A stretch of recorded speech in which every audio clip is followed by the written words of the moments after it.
Okay, now that Nick's back, we can get started.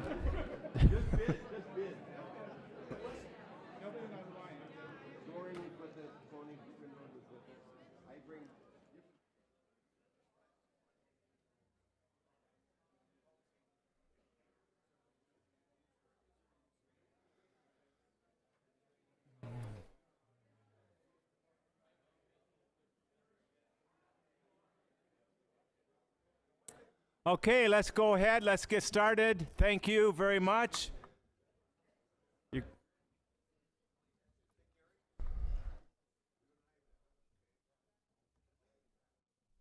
Kevin, are you and Gary done? As soon as you're done, we'll get started.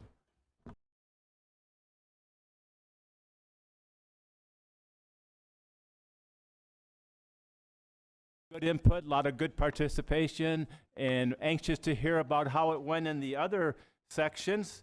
I think we're in for a very interesting hour or so here, and we'd like to start with energy. Energy. Is that Larry?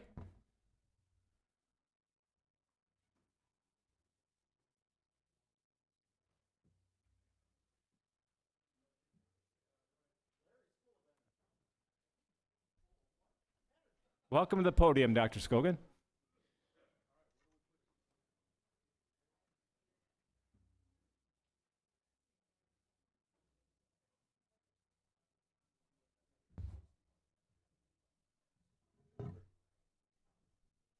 Well, we were very fortunate in our group. We had two Obi-Wan Kenobis in there, Bob Martinson and Rich Wardner, and they guided us in our conversation.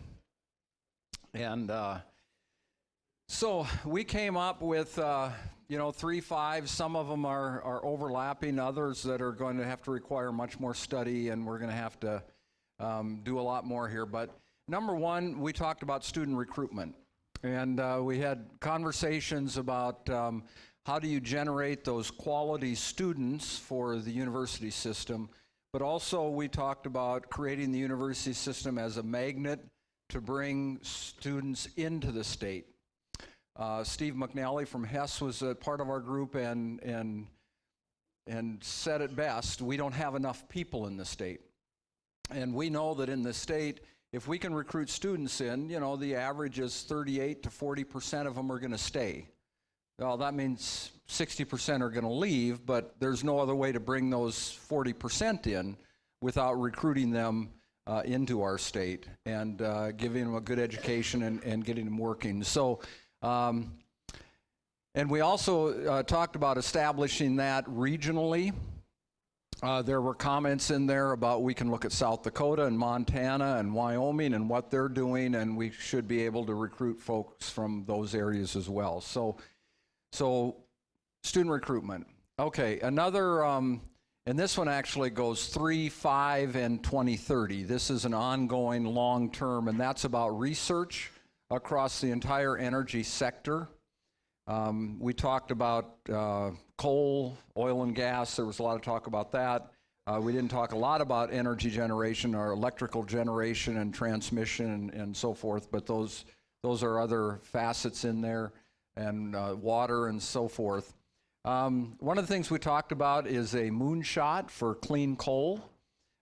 We all know that coal is basically on the ropes. And I asked and verified this with Tom Erickson, so Tom, if I'm wrong, I'm blaming it on you. I don't know where Tom's at. Oh, back there, okay. 2 coal companies in Wyoming have gone belly up just recently. 2 coal companies have gone out of business. And so coal is on the ropes.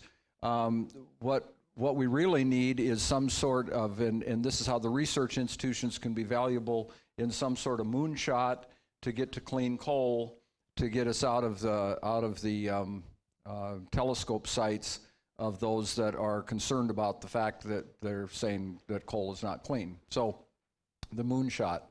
And then also under this same area under research is to find seed money to create good graduate programs, because we know that graduate programs attract students, so we would be attracting students, but as well Scott McNally, who was there, said that it is graduate students that make the difference in research, that it's not the Nobel laureate, it's the graduate student that works on something, and so we need to have good graduate programs.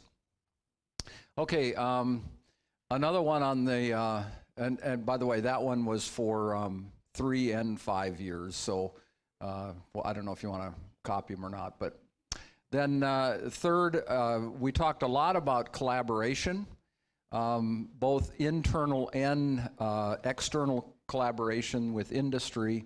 And on internal, one of the things that we talked about was how do you incentivize collaboration that builds upon the unified system. I told the story, and this morning I told the chancellor had tasked me with a mission study, and as part of that, to understand the mission of the universities and colleges, I went back into the minutes and studies that had been done before. And in the early 1990s, there was a lot of talk about collaboration within the university system and how do we get institutions to collaborate more. And one of the board members at that time, and it was quoted in the minutes, one of the board members said, how do we create an incentive for collaboration? So I think that's one of the things we need to talk about. Right now, the example I gave, John Richmond and I just recently worked on collaboration to deliver farm tech program, the pharmacy tech program up here in Bismarck. And we did that because we knew that the state needed it. We knew that the pharmacists in our area needed it. John had the program. But there wasn't, in fact, an incentive for us to do that other than appealing to our more noble sides, I guess, to the common good for the state, which is a good thing, but I think an incentive for collaboration itself is another way to approach this.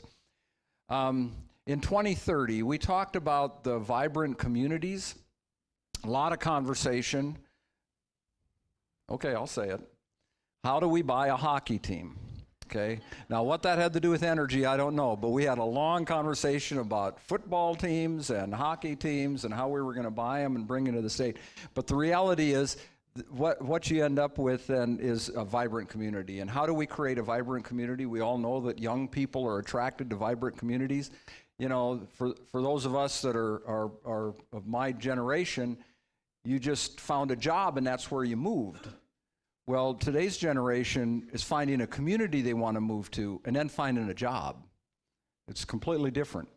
And so how do you create that environment in the long term then?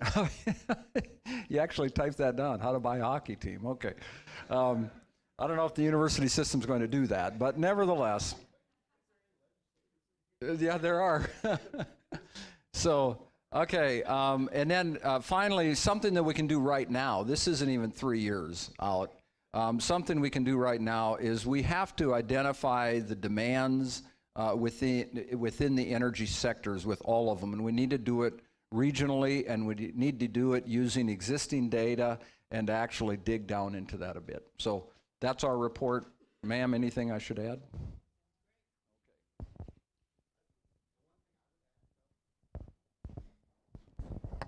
Go ahead. When we're thinking research and you're thinking graduate students, I think you also have to put in there postdoctoral fellows for any credible research program of any kind of size. You're going to have that, your magnet. We want to attract the best and brightest minds from around the world in this sector.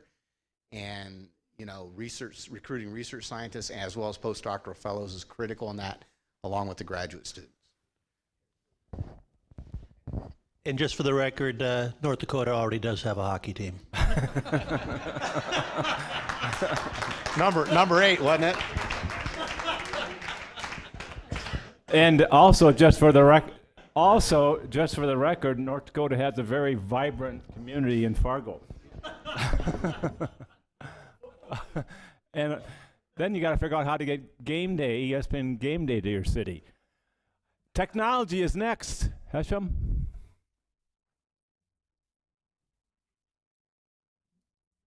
Just a reminder, everybody has 5 to 7 minutes. If you go longer, I'll tackle you.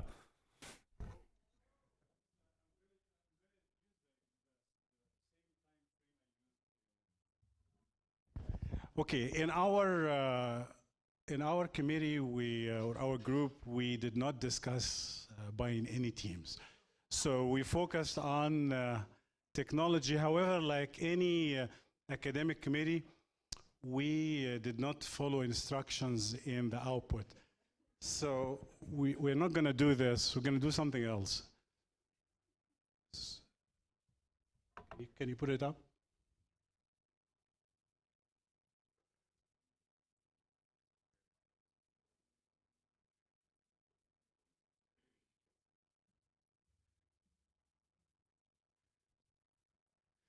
Okay, so we had an interesting discussion, and we started with the drivers for our new vision for technology. And we started with global drivers. Now there is, it's not a secret, communication is very inexpensive and very accessible. There are expanding access to higher education, global higher education, expanding access to global talent. And also there are common, growing, shared challenges. So any vision should consider those global drivers. Secondly, discipline interdependence. So in the 20th century, scientists discovered, engineers created, and doctors healed.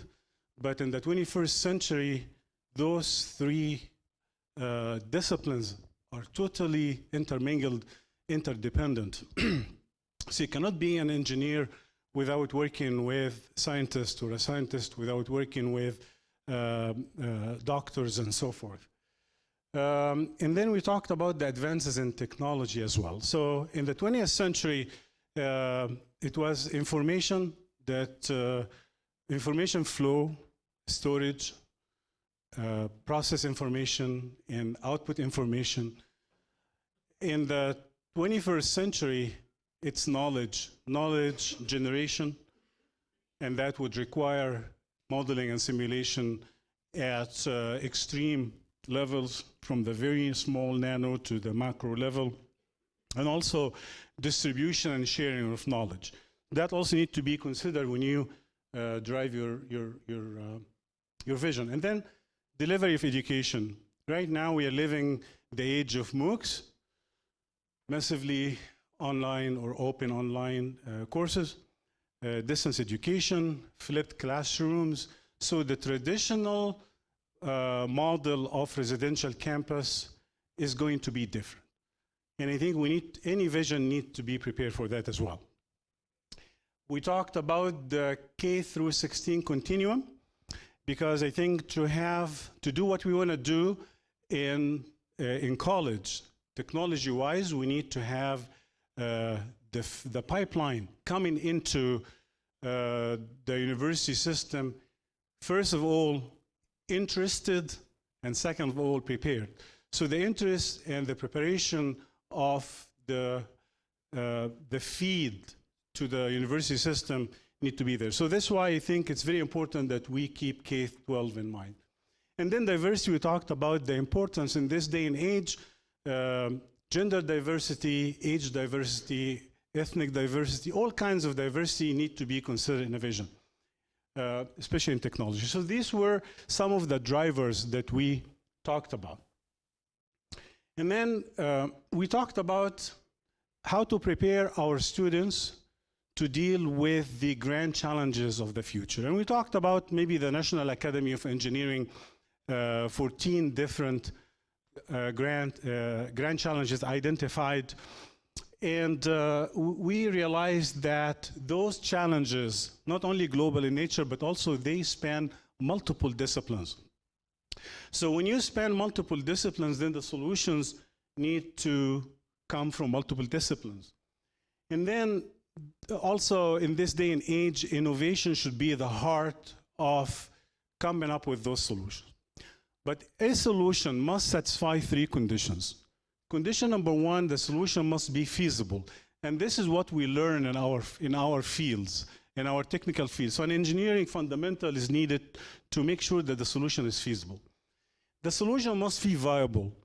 And now, the viability of a solution require an engineer, for example, to learn business, to learn economics, to understand that this is going to be a viable solution. And then lastly, the solution must be desirable. And the desirability of a solution has to do with the understanding the culture, understanding the social impact. So therefore, we feel that we need to prepare our students to have interdisciplinary curriculum, to be good in their own field, but also to be exposed to other fields. And everything will be over this foundation of strong innovation. Okay, so what is the 3 to 5 year plan? This is now the assignment. Okay, so we talked about cybersecurity as one of the areas. And we talked about shared centers of special expertise across the system. So instead of having NDSU has all the labs in cybersecurity and offer all the classes in cybersecurity, and UND duplicate that, and then Minot State duplicate that, and the rest, then why don't we divide the curriculum in cybersecurity among the different campuses? That was one of the things discussed. We talked about personalized education. We talked about the delivery, diversifying the delivery mode, distance education. That was regarding cybersecurity. And then we talked about unmanned aerial systems. And we talked about the importance of partnerships between the academia and the business or the industry. And then the example that was used by President-elect Kennedy, the North Dakota Silicon Valley of unmanned aerial system. We talked about the different issues related to unmanned aerial system, and we categorized them in 3 areas: data, from data acquisition to data analysis, to data security, and then the systems, the physical system, from sensors to communication devices to the frame, and then finally applications from agriculture to construction to defense. And then again, we talked again about the importance of addressing all the issues, not only from the technical aspect, but from the legal aspect, from the business aspect, from the social and cultural aspect. So these were the things that we talked about in unmanned aerial system. And then we talked about big data strategies. Peter Johnson and I were busy writing this, so we don't know actually what you guys said about this. He didn't come with these slides. As we were having our discussion, he was making these slides. So, no, all 3 of these came together unprompted by me or anybody else. And one of the key themes was we can't probably displace Gmail and Google, right? That's already well established. You wouldn't get funding for these things. So these are areas, unmanned systems is still emergent enough, and we had an executive of one of the unmanned systems companies saying it is still early enough, we can be competitive there. Big data, obviously lots of people doing big data, but the thought was if companies have a big data strategy, we as a state, higher ed should have one. Our legislators have already talked about that. And then cybersecurity, the thought there is machine-to-machine communications of Mike Warner left. But again, we're not going to compete with Google on email security. Google doesn't have experts in agriculture, doesn't have experts in oil technology, doesn't have experts in power distribution in North Dakota. It's marrying up our machines and our cybersecurity that you might be able to carve out niches as well as protect our own state. And then a big discussion was on the legal, ethical aspects of this stuff. We're talking about, intelligent machines moving into human space. Mike Warner said there literally are now numbering into the trillions of machines. And so this has huge potential across at least these 3 areas. But we spent a lot of time. Was that your last slide? Do you have any more? We spent a lot of time on the student. We just had a limited time when we get this in here. But the student and how to prepare them. And the key theme was they have to learn how to learn. They have to be integrative. I think Niles, if you're here still, Niles said not too many humans are punching a calculator. The calculations are becoming more and more automated. But they have to think. And they have to think broadly as well as have a foundation. So So those are some of the thoughts. And then Don, you were in that group. I don't know if you had anything you want to say. Mark, I can't tackle you because you're sitting down, Oh. but we are over time. Hashem handed me the microphone. I should mention that Office 365 has federal level 5 security, just in passing.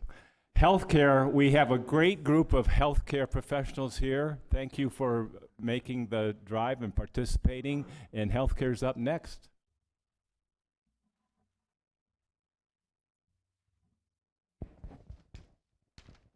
I'm on. Our topic is so important, we need two to present.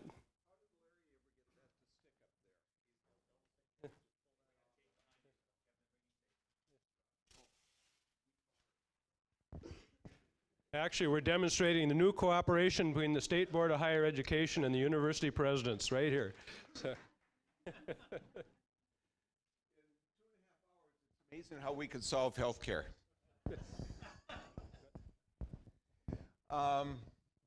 We spent actually the full time talking about what were our 3-year goals, our 5-year goals, and what things we wanted to see accomplished by 2030. And we had input from everyone in the committee and everyone in the room.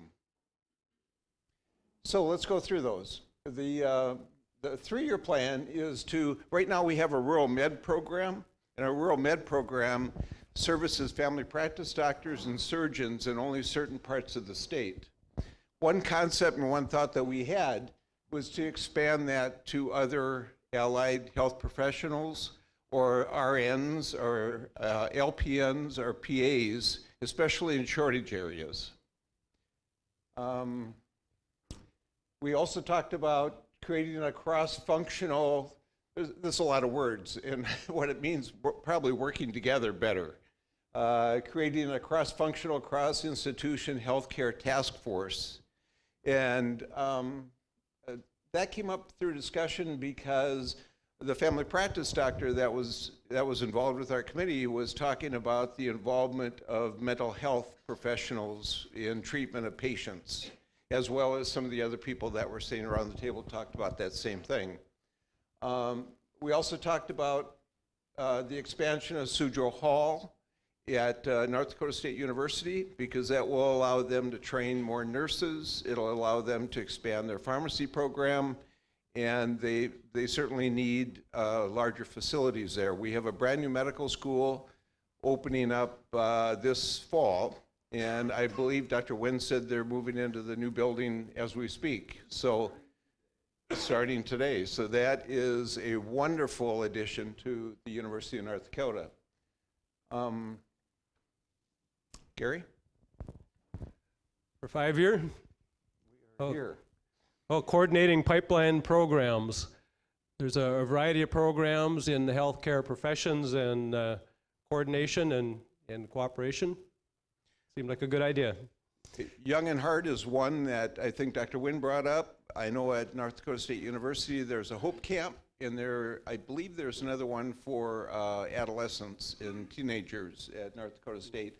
And what all of those programs do is that they get kids interested in healthcare. I know the Hope Camp actually will give kids that are first and second grade scrubs, and they have stethoscopes and syringes, I don't think with needles, but syringes, and ways that they can expose to the healthcare system. We also talked about encourage full implementation of the healthcare workforce initiative, HWI. What that was about is that because of the governor's cuts and with the 90% budgets that we're all anticipating coming up in the 17-19 budget, some of the residency programs that have been proposed for North Dakota have been put on hiatus or have been put on hold or aren't going to happen. And as was talked about earlier today, if we can get our students to train in North Dakota, we will be able to keep a larger percentage of them, because it is true that most people that are coming out of residencies will practice within 100 to 150 miles of where they trained. So we want to really push for the full implementation of that, and that's one thing that will come back to the legislature in 2017 for consideration. And we talked about a nursing faculty loan repayment similar to rural med for an incentive.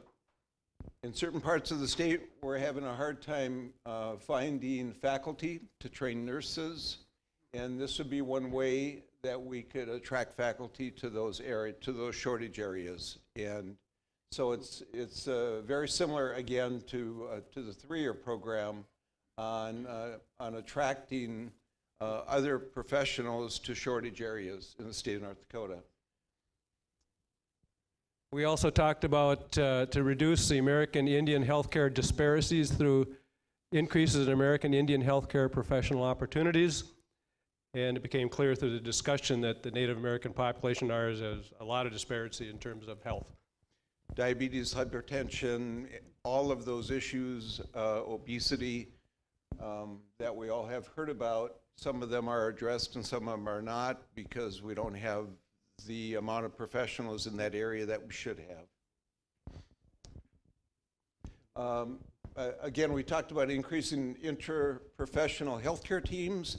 Dr. Glatt talked about a pilot project that's happening at Sanford and Fargo where they're actually taking PAs, or nurse practitioners, and working together with fewer physicians to see patients, very similar to the way that dentistry would work. And so that is a pilot program that's just starting, and it's created because of the shortage of family practice doctors. And we need to expand that if that's going to be a viable program, and it sounds like it's going to be throughout the state. And we talked about expanding telehealth. So we're expanding back into the technology realm, into the health realm. Interesting discussion there. There's a lot of potential there. Dr. Wynn had talked about what's happened in psychiatry. Most of the psychiatrists live in the Red River Valley, and I don't know if it's because we need them more there or what. But we're having a hard time with that, with the psychiatric professionals moving out west. And so one of the ways that they have tried to solve that is by having more telehealth, more telemedicine. He had mentioned some programs that would involve dermatology would be another one. And so we thought expanding that would be a good way to move some of that out west, instead of leaving us without any psychiatrists in Fargo. I guess lastly, we talked about interprofessional training centers in rural areas. And that would include the need for housing and training in all healthcare areas. It's a challenge getting out there and I guess new partners out there to help us. A large problem in professionals moving into cities where they're training is that, number one, they can't find affordable housing, and number two, we don't have the preceptors there that are willing to work with them. And so we want to make sure we have a strong preceptor group throughout the entire state, as well as a place where they can stay for the period of time that they're there throughout their training. So, any questions?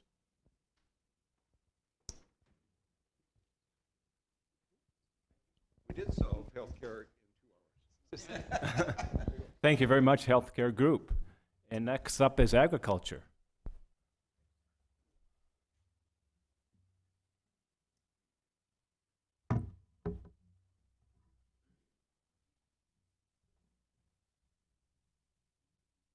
You ever seen that commercial where they ladies up doing Facebook and they go, "That's not how this is done. That's not how any of this works." That's us. But we're no, in agriculture, President Brashani and we had Governor Schaefer and Dr. Ken Grafton from NDSU, Charlie Stoltno from NDSU, and a great group of broad perspective. In 3 years, we talked about creating awareness. You know, by 2050, the world needs twice as much food as is currently produced. Well, guess what? There won't be any extra land available to produce that food. And so it's kind of like being a funeral home director. There's job security in agriculture, you know? And so the fact that we have North Dakota State University, as a land-grant institution that is at the forefront of a lot of research, is extremely valuable in our state and in our system. So that's what we want to do, is continue to create that awareness. In 5 years, developing technologies to meet demand, research, they talked about at the federal level. You know, if you want to maximize resources and create as much revenue into your system and to your university as you possibly can, it's important to access those avenues. The public-private partnerships, that continues to be a theme for our system, for our university system, across all aspects, but as in agriculture as much as anywhere. Developing partnerships, as we talked about, developing infrastructures worldwide to affect distribution. Now, what's interesting about this is on the education side, this is what's important, is to help students understand that feeding the world is a real issue and something that has to be addressed. When we talk about agriculture in North Dakota, oftentimes in my real life job, I'm an ag lender. And as I told the group, some of them are hoping that there's a drought in Indiana and Illinois, because then we'll get good prices in North Dakota. And so to take agriculture and make it a worldwide, or have an impact on it worldwide, from an education standpoint, North Dakota State University, and I talk about North Dakota State University a lot because as from a university system, North Dakota State is the land-grant institution. And the agricultural research university, the extension agency is an effective arm to reach across the state of North Dakota, but also they talked about when they went down to Chile, is that correct? Chile said, what we would like to do is have, you know, something that has research, something that allows us to get it out into the hands of the producers and educate. Basically, what they said is, we would like to have the model of a land-grant institution to utilize in our country to help maximize what we can produce from an agricultural standpoint. So it's something that we need to keep in mind, is that we may take it for granted in the state of North Dakota, but what we have available, we need to promote and we need to market. Getting students, I think one of the things that was brought up was getting students to foreign countries, is that correct? You know, whether it was for a 2-week stint, whether it was for a semester, whatever it might be, to create the understanding of what we're really attempting to accomplish from the agricultural side. We are producing enough food for the world. How do we help underdeveloped countries accomplish those same things? The infrastructure that they don't have right now is hard to describe. For example, in Argentina, you'd think they have great soil, but they don't plant corn. The reason they don't is because they can't get it to the ports.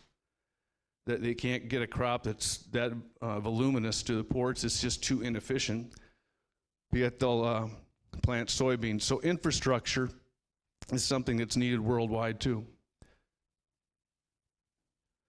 By 2030, the goal will be to extend the model of teaching and then research extension from the U.S. to world to address infrastructure limitations, as we talked about. Am I getting close to 7 minutes? I want to stay under. I don't want to get tackled. Dean, Ed, anything to add? Dr. Grafton? That's it.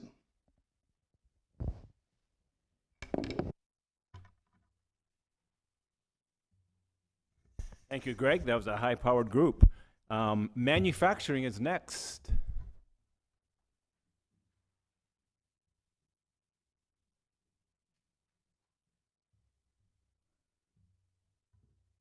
So our group spent a lot of time, these may not be quite in the right order, I'm not sure I followed up on the assignment quite correctly, but I think the summary of our discussion, the theme we had was just enrollment.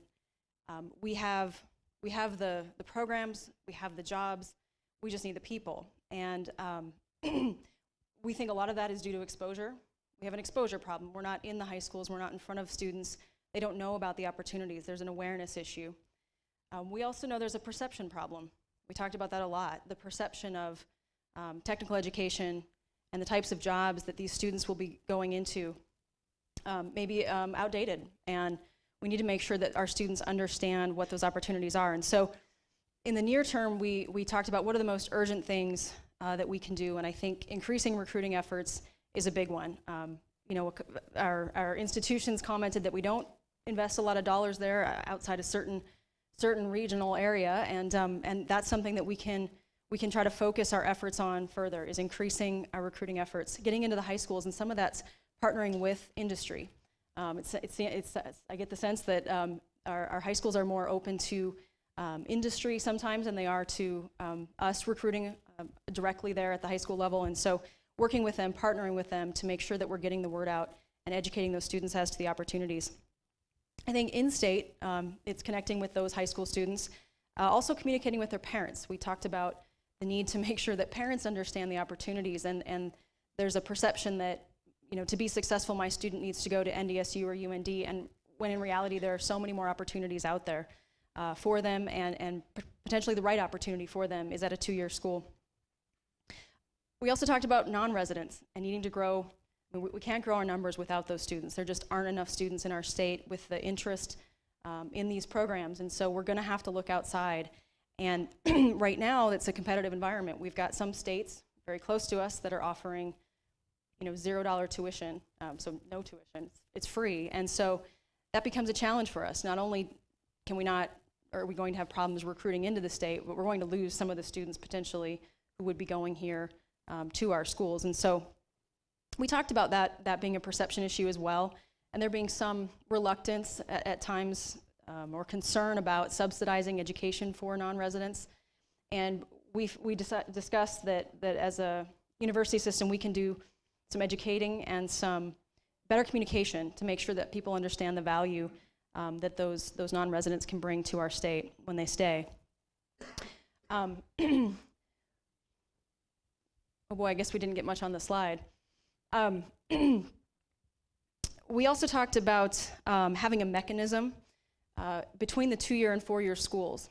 There are students who will enroll at our research institutions, find it isn't right for them, and it turns out that some of those students would be perfect for a program at a 2-year school. And we talked about, is there some way to get those drop lists over to our 2-year schools and open that door. We also talked about making sure we don't have any barriers unintentionally to encouraging CTE at the high school level. We did talk a little bit about our core course requirements and Mike Ness's efforts, our efforts to just take a look at that to make sure we're not inadvertently having consequences at the high school level, and making sure that we are continuing to support that education as it really does pull those students in at the right time. We also talked about having defined pathways, making sure that we understand the skills that they're going to need, the certifications, and then their next step into their careers, and making sure that's clearly defined so students coming in understand what's expected and can move through effectively. We did talk a little bit about some of the potential gaps in programs. I think the general consensus is we've got good programs, we're getting the right students, but there was some concern about making sure that we focus on some of the soft skills, the interpersonal skills, the communication skills, moving into the digital age that we're in, making sure that students at our 2-year schools as well understand the importance of communication and having the ability to work with others. We also talked about there being a few fields that aren't being taught that might be pretty important, and there was some discussion of materials and sourcing, and do we need to shore up some of those programs? I think we talked about what's the urgency, and it felt like there was a lot of things that we could do in the near term, but in the longer term, one of the things we talked about is geography being a barrier, and making sure that we have the programs where students want them, and the 2-year programs often being one-on-one classroom environments. We don't have those programs evenly distributed, and do we need to look at that? And would that capture some of the students who would otherwise attend but aren't going because of the geographical barrier? And again, I think that the biggest theme was changes in perceptions, and this is a longer-term goal. It's going to take some marketing efforts to help people understand what types of opportunities are available to them as a graduate of a 2-year program. It's not all what we used to think of, and we need to get past that and make sure students understand what's available. I think that's probably it. I don't know if anyone else has additional comments that we missed. I'm not seeing.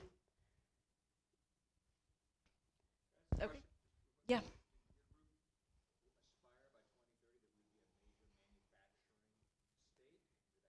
We didn't get there. I guess. Yeah.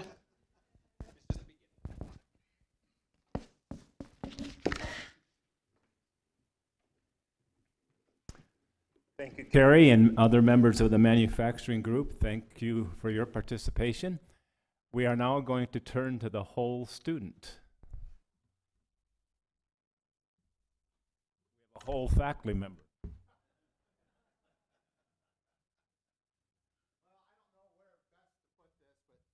Perhaps right here, because I think there's somebody typing in the background. We didn't type anything. Okay, so we talked about the whole student. We had a vibrant conversation for, I would say, probably until about 2:40, and then we started crafting what we thought was important. And of course, I was partnering with President Shirley, and it's really great because he has a background in student affairs. And one of the things I think a big issue we have in the state, and we said this really goes across the continuum, is alcohol use and how that plays into a lot of problems in higher education, where a lot of the problems that rise to very large problems with students oftentimes stem from bad decisions and often involve alcohol use.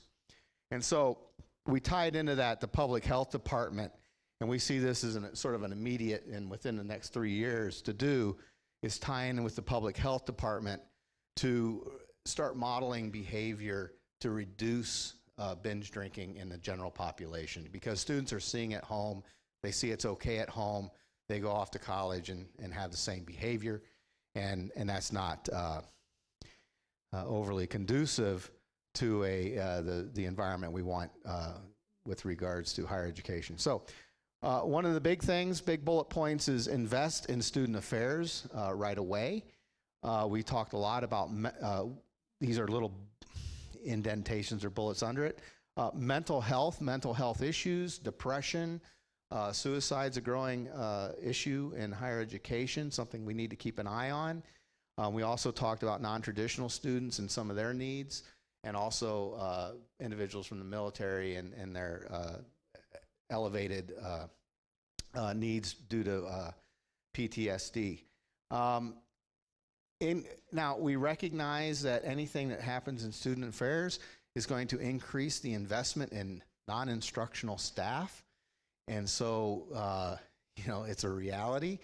And so some of the growth we may have seen that was alluded to by Representative Sanford was certainly falls into that. We talked about the idea of a student concierge, individuals who are focused on providing services for students, interfacing with students, providing that background for students as a go-to person who enables them, whether it's where to buy flowers or how do I register for this course, to help them along that path. And one of the big issues we talked about for some time was increasing faculty-student, staff-student engagement, mentoring, the fact that faculty are faculty 24 hours a day, 7 days a week, and that building those relationships with students ultimately helps retain those students. It helps the students move down a path. It gives them a confidant when something's not going right or going well. And it also gives them a cheerleader, when things do go well, and they all of a sudden something happens that's really great. So we talked about as a second 3-year major bullet here, increase awareness that connections matter, and this actually feeds back in this faculty-student, staff-student relationships.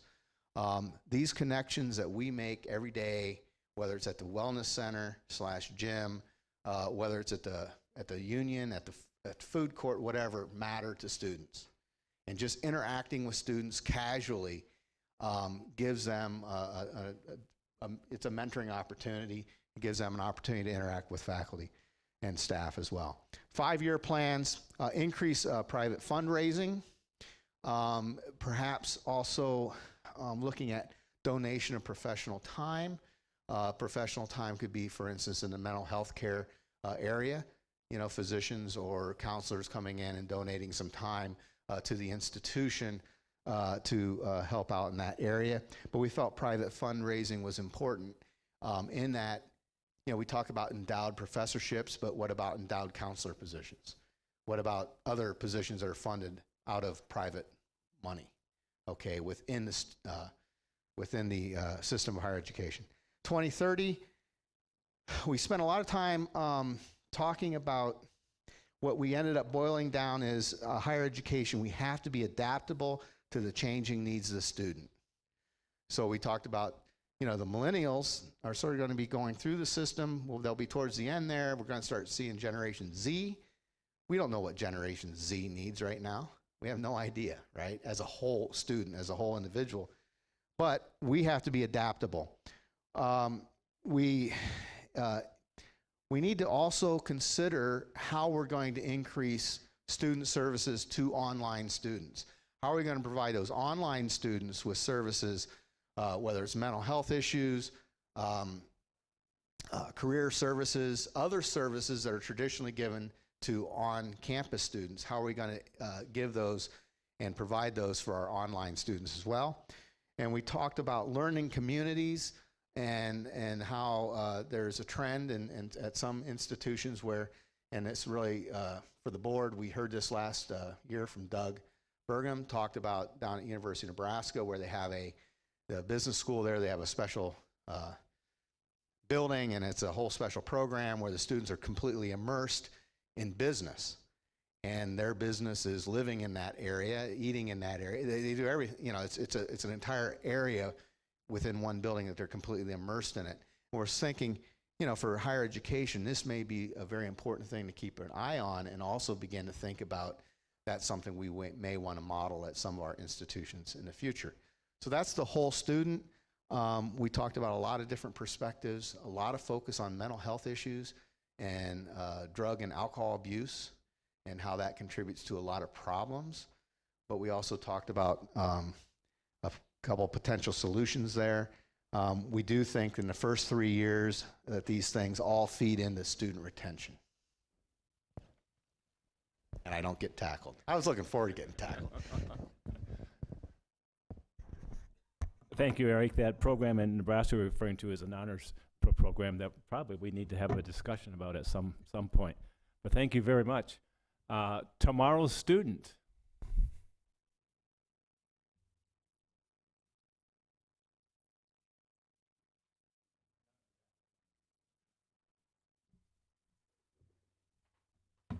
Thank you, Don. And my history serves right. You were an offensive center. What would you know about tackling? Just saying there or something. They fumbled a lot. That's good. Tomorrow's student. We had great dialogue for almost the entire time. We had great participation from our audience. We had elementary students all the way through college, university students. And we had some in the room, notably Senator Flacco, that made note that some of us in the room were the 8-track tape generation. Not pointing any fingers at anyone, but Vice President Alvarez from NDSU gave us a synopsis of what tomorrow's student, what the future student looks like. These are some of the characteristics. First generation, there's still a large percentage of first generation students coming to us. Low income will remain an issue. There will be, as noted this morning, more racial and ethnical diversity in our student populations. Affordability will remain an issue. Social media will alter communication patterns and styles, not so much between generations, but between generations themselves. They can communicate with themselves, but it's when they have to communicate with the next generation. Student swirling. President Scogan mentioned that this morning. More students getting their delivery in multiple fashions at the same time.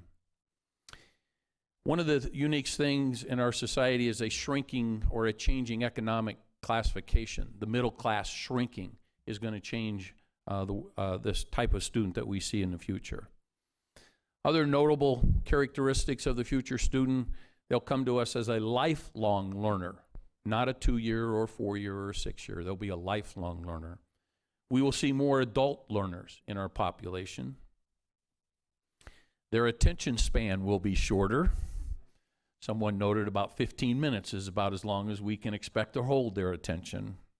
As mentioned before, mental issues will continue to rise, and remedial education, the hope, the plan with K-12, would be our remedial issues at the secondary or at the post-secondary level should diminish over time.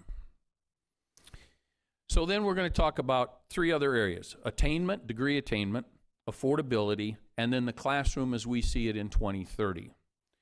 So in the attainment area, in the degree attainment area, we felt one of the first things that the board could do is to establish their goal. As other states have done, what is the percentage of our North Dakota citizens, and what degree attainment do we want them to have? And we felt that could help then guide the rest of us from K-12 through higher education on how to get to that specific point. If it's like other states, 70% or 55%, what is the goals, the board's desire as to the educational level of North Dakota citizenship? We looked at the 360. To reach whatever goal the board sets in the future, we're going to have to work collaboratively with K-12. It's really what we talked about was a P to 14. No one can argue, and the story I always say and the story I shared, my grandfather raised his family without an education. My father did it with an 8th grade education. I could have done it with my 12th grade education. I could have left Lebanon High School, Lebanon, Indiana, walked across the street to the manufacturing firm, raised my family. We can't do that today. Everybody, the minimum is an associate degree. And is that really what we want to have in North Dakota? And if it is, and we believe that, then we've got to align the curriculum from P through 14, and we've got to align the funding formula to do that as well. Professional development will be critical, both at the K-12 and at the higher ed model, because we're going to have to change how we teach and the way that we teach and the way learning transpires. System leadership is going to have to be taught and brought into the system, because we're talking about a cultural change. We're talking about changing systems, not just simply changing something in Wahpeton or something in Fargo.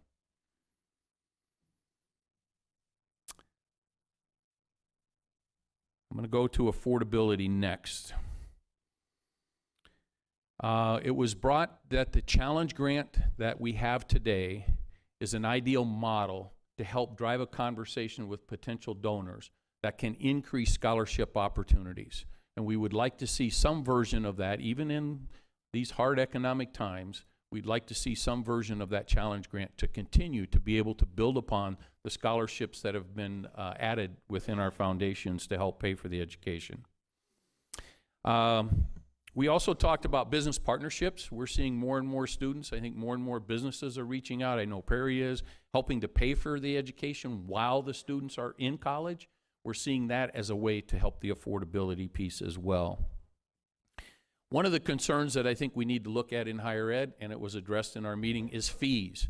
We've talked about tuition, we talk about state appropriations, and then there's all that gray matter in there, those hidden costs, those fees. And that's something that was brought out in our discussion that needs to be analyzed and monitored, as well as state appropriation and tuition. One of the big things that we think can help is education in the front end, education programming in the front end. And not just for students, but also for parents. If we really are going to have that large percentage of first-generation students, then we need to educate their parents on the educational process and the educational funding that is available and that isn't available. So educational programming in that affordability piece as well. And then last but not least is the classroom of in the future of 2030. The discussion was it'll be an engaging and interactive classroom, experiential learning, engaged relationships were other characteristics, personalized learning, we heard that. There are some programs out there that some grants are available with super schools. It's really getting to personalized learning opportunities per student. Project-based learning was another term that came up. And then teaching communication, teaching problem solving, critical thinking, and teamwork in all courses, because that's what business and industry is really crying for and wanting, not just the skills, not just the knowledge, but those other 21st century skills, if you will. And last but not least is technology. The technology in teaching, the technology in learning will continue to advance and evolve over time. And the use of technology by our students will become more mobile as we move forward. With that, any questions? Thank you, Don.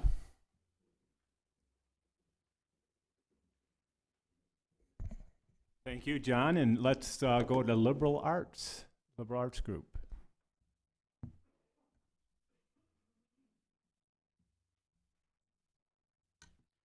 Thanks, Don, and I'll just start off with we completely failed. I don't have a fancy PowerPoint or sheets written out for you. But as we started to discuss liberal arts, we found it to be really fundamental to a fundamental partner in all of the other needs topics. Because when we look 14 years ago, Watson, who can win Jeopardy, didn't exist. Alexa, raise your hand if you know who Alexa is. There's a few of you. Alexa, who's in my home, didn't exist a year ago. She tells me the weather, my schedule, and gives me a news update every morning as I get prepared for the day. Nor did we have Siri, who could answer just about every question you might have in the palm of your hand. And so as we started to think about the liberal arts, it wasn't about what can we do in 3 or 5 years. We went right to 2030, and we tried to reverse engineer what 2030 would look like with liberal arts. And that took us into a very broad discussion, as you can imagine, the people that came to our session. And it was very broad and diverse. But we kind of got to the point, or really we got to the exact point, that liberal arts and humanities are the foundation to learning, critical thinking, and discovery, which is central with all of the foreseeable futures in North Dakota within all of the topics. It's the underlying foundation by which we learn. So when we tried to think of a world without borders, we asked the question of what is prosperity? Really, what is it? What does it mean? And we came down to real 3 general parameters, which is educated citizens with jobs, job availability, and civic engagement. Along with civic engagement would go a sense of community. So community, civic engagement, educated citizens, and some jobs. 3 fundamental reasons. And what we said is if you could attain to all 3 of those, you would have prosperity. So we tried to boil down into our top takeaways, and there were really 3. A continued focus on liberal arts with finding the right messaging. So education is critical to citizen success, as an example. Because liberal arts develops the thinkers, the entrepreneurs, the job creators. And then the second point was, how do we leverage liberal arts to develop engaged citizen leaders, boost vibrant communities and quality of life? The third was ensuring institutional and including a K-12 commitment to lifelong learners, as you heard on the previous topic, that we must continue to have lifelong learners by building, we think, a bridge or task force between key stakeholders. And those stakeholders are probably deeper than we think. And they're not just institutions of higher education and K-12, but they also include parents and job creators and industry and business. So that's kind of our wrap up on what we think the value of liberal arts is to all of the topics.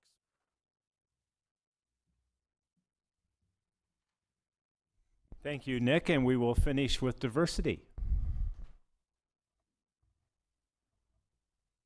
Looks like Emma's going to do that.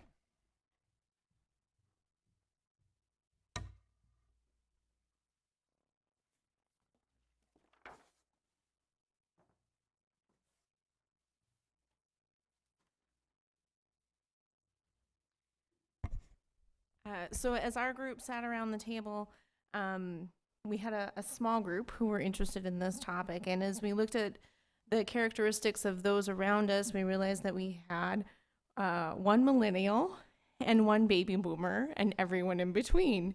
It was also very nice to have Dr. McDaniel representing a perspective on behalf of the tribal colleges, and that kind of prompted a conversation that the people that maybe we need to bring to the table aren't at the table, and maybe aren't necessarily engaged in some of these type of conversations as we look to improve our outreach with either first generation students or those in culturally different communities and the different aspects of the college experience that they experience.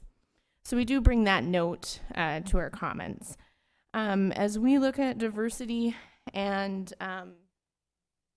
the upcoming issues, we had a really hard time defining diversity. I think we all have a very broad understanding of what diversity may be, and we realize that that's part of what is going on in society, is that the notion and the issues that are important in diversity are evolving and changing, and that is something that our Generation Z students are expected to see as being something that they embrace, especially with gender fluidity. And I had colleagues at the table who had been to conferences who were asked to pick their pronoun. How would you identify yourself? So there's some new challenges coming in the area of diversity and that fluidity. So we really had a hard time picking specific parts because the social implications and the social policy issues evolve and change. But our key takeaways is that often in higher education, we take a look at what that traditional student is.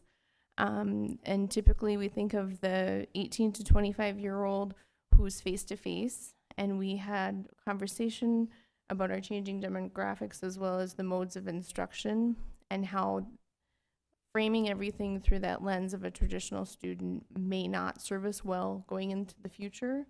So that may be a first priority, is to look at reframing what our typical student may be and the metrics that are associated.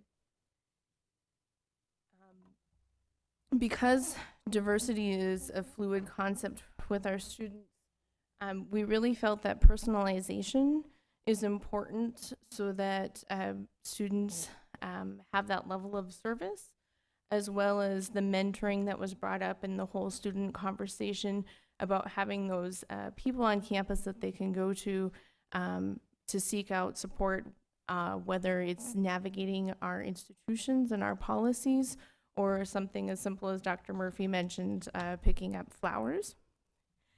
And finally, as we look to 2030, we really feel that the importance in preparing our students to work in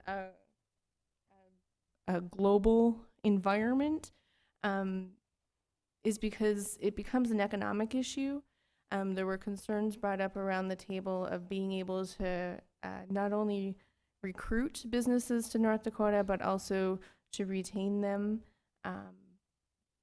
by having students who are prepared to work in a diverse society. Dr. Mitzel or Dina, is there anything else you'd like to add?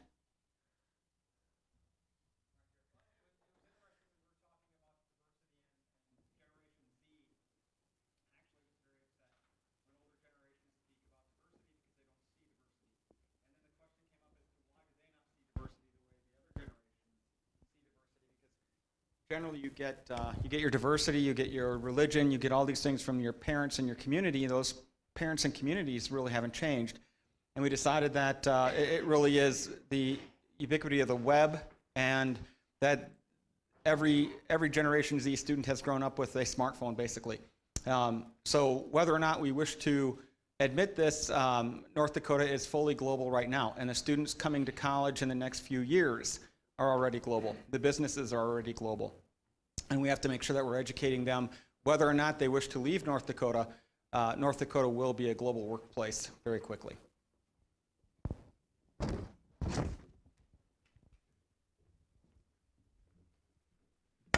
Thank you, Emma. Thank you, everyone. We had a great representation from private sector, public sector. Thank you very much.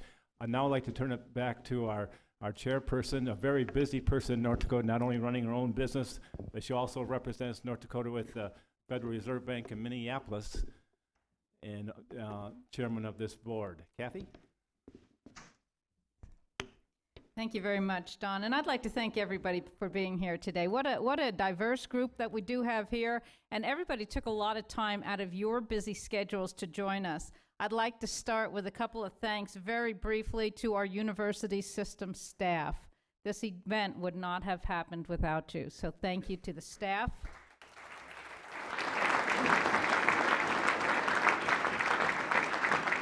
Once again, Bismarck State IT Department, you guys are fabulous. You've made us look good. Thank you very much. Our impressive group here is led, of course, by our students. I'd like to thank Taylor, Brittany, and especially Mr. Aiden. Thank you very much for staying with us. The Lumina Foundation, Scott and Susan, thank you very much. Appreciate your input. I'd like to move right along, and Mr. Nick Hacker, I do want to tell you your group did not fail. You did it your way. However, we do have one unscripted award today, and that award is going to be the Overachiever Award, and that will go to the one breakout session who built their own PowerPoint of 4 slides within a matter of an hour. So once again, Hisham, wherever you are, thank you very much. And back to the serious nature here. Thank you so much. This has been absolutely terrific. The board's job now is to take this information back to our strategic planning retreat in June and work with this. It is also up to our cabinet, to our university system, and I will close up with the words of our one breakout session, Representative Martinson. Do something.